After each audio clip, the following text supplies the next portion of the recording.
baganye ogitongoza akakiiko k'ebyokulonda ate nga kakikola mu bumenyi bw'amateeka.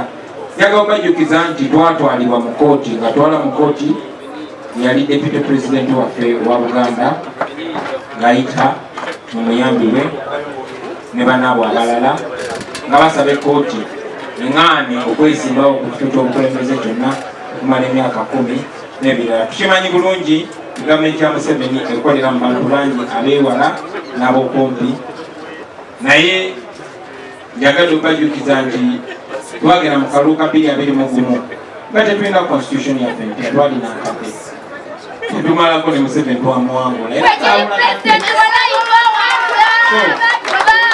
Ffe tuli bazinkulubuse era omulabe waggalawo omulyango tuyita mu ddiiniso oba mu kamola.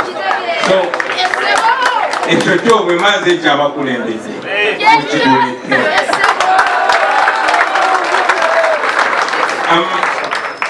Somebody asked about